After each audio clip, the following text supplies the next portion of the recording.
Right breaking news చూస్తున్నాం. AP ప్రభుత్వం జూన్లో లబ్ధిదారులకు కొత్త రేషన్ కార్డులు ఇవ్వనుంది. ఈ నేపథ్యంలో కొత్త రేషన్ కార్డులపై ఏపీ ప్రభుత్వం కీలక ఆదేశాలు జారీ చేసింది. కొత్త రేషన్ కార్డుకు మ్యారేజ్ సర్టిఫికేట్ అవసరం లేదని మంత్రి స్పష్టం చేశారు. గ్రామ స్థాయిలో దరఖాస్తుదారులను వివాహ ధృవీకరణ లాంటి పత్రాలు అడగొద్దని మంత్రి ఆదేశించారు. దరఖాస్తులన్నీ స్వీకరిస్తామని, దరఖాస్తుదారుల ఆందోళన చెందాల్సిన అవసరం లేదని మంత్రి తెలిపారు. దరఖాస్తు స్వీకరించిన 21 రోజుల్లో పరిష్కరిస్తామని చెప్పారు.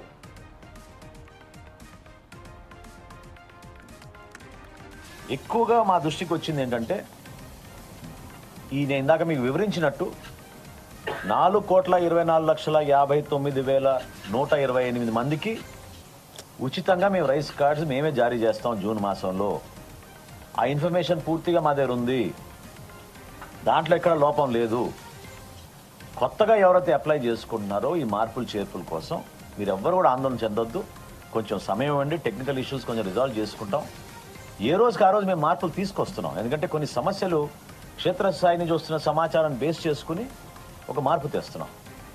ప్రభుత్వం ఎప్పుడు కూడా సామాన్యుడికి అందుబాటులో ఉండే విధంగా టెక్నాలజీని ఉపయోగించుకుని మరొకసారి మీరు ఇబ్బంది కలగకుండా ఉండడానికి కోసం ఈ సమాచారం మొత్తం డేటాబేస్లో క్రోడీకరించుకుని వన్స్ అండ్ ఫర్ ఆల్ మీకు ఈ రైస్ కార్డ్ అనేది పర్మనెంట్గా ఉండేటట్టు ఒక ప్రయత్నం చేస్తున్నాం. ఈ స్మార్ట్ రైస్ కార్డ్ అనేది దానికోసమే ప్రయత్నం.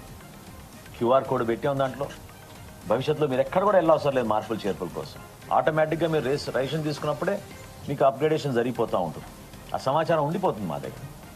కాబట్టి క్షేత్రస్థాయి నుంచి వస్తున్న ప్రధానమైన సమస్యలు నేను అడ్రస్ చేస్తాను, వాటికి పరిష్కారం చేయగలిగాం. మొట్టమొదటిది మ్యారేజ్ సర్టిఫికేట్ కావాలని చాలామందిని ఇబ్బంది పెడుతున్నారు. చాలా స్పష్టంగా ఆదేశాలు జారీ చేయడం జరిగింది. ఎట్టి పరిస్థితిలో కూడా మ్యారేజ్ సర్టిఫికేట్ అవసరం లేదు. మ్యారేజ్ సర్టిఫికేటే కాదు, పెళ్లికి సంబంధించిన కార్డు కానీ ఫోటో కానీ అది కూడా అవసరం లేదు.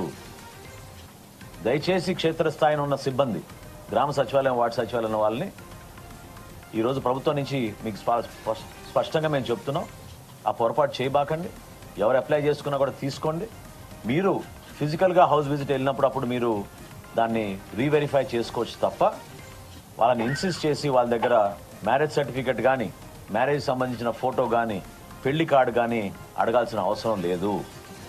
రెండో ప్రధాన అంశం, గతంలో ఎవరినైతే మీరు చేర్చగలుగుతారో కార్డులో 15 సంవత్సరాలకే పరిమితమైంది. 15 కానీ 15 సంవత్సరాల లోపు కానీ అది కూడా సవరించాం. వయసుతో సంబంధం లేదు. ఇప్పుడు ఏ వయసు అయినా సరే మీరు దాన్ని అడిషన్ చేసుకోవచ్చు.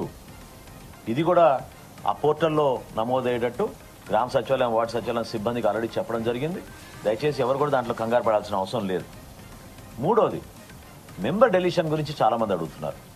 ఇక్కడ వచ్చిన ప్రధాన సమస్య ఏంటంటే, ఒక పేరు తొలగించాలంటే దానికి మన దగ్గర డెఫినెట్గా డాక్యుమెంట్ ఉండాలి, ఒక ప్రూఫ్ ఉండాలి. లేకపోతే కావాలని కొంతమంది ఎవరైనా పొరపాటు జరిగితే వాళ్ళ పేరు లేకపోతే భవిష్యత్తులో ఇబ్బంది పడతారనే ఉద్దేశంతో మెంబర్ డెలిషన్ మాత్రం ఓన్లీ డెత్ కేసెస్కి పరిమితం చేస్తున్నాం.